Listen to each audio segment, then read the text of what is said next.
In the late summer of 1398, the Mongol Turkish warrior Timur, ruler of Central Asia, marched his army south into India, seeking to expand his empire and enforce his interpretation of Islam. Timur had already established himself as a fearsome conqueror, renowned for his military genius and cruelty. But his campaign in India would cement his reputation as a legendary figure in the annals of warfare.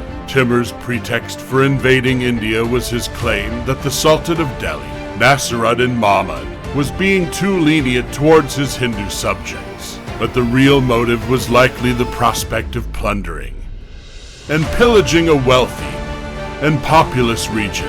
As Timur's army advanced, his tribal horsemen looted and massacred the local population, amassing a vast horde of slaves and booty. By the time Timur reached Delhi, his army was weighed down with loot and captives, making military efficiency a challenge. To compensate for this, Timur ordered his followers to kill all their slaves, possibly as many as 100,000 people. He then had his men dig elaborate field fortifications, a system of trenches, and ramparts to block the charge of the Sultan's war elephants and give his nervous followers a sense of security. The ensuing battle is shrouded in mystery, but some details have been recorded.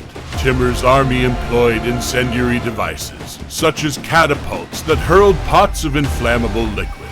According to one account, Timur even had camels loaded with kindling that were set on fire and released to spread panic among the Indian elephants. But ultimately, it was the charge of Timur's horsemen that proved decisive, scattering the Indian soldiers as hungry lions scatter a flock of sheep. With victory in hand, Timur unleashed his warriors upon Delhi in an orgy of destruction that would leave the city in ruins for a century. Timur's military genius lay in his ability to adapt to new challenges, employing innovative tactics and technologies to overcome his enemies. But his legacy would be stained by the atrocities he committed, earning him a reputation as a cruel and bloodthirsty conqueror.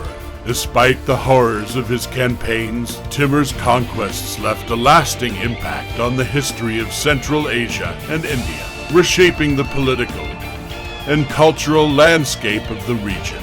And his military genius continues to be studied and admired by strategists and historians to this day.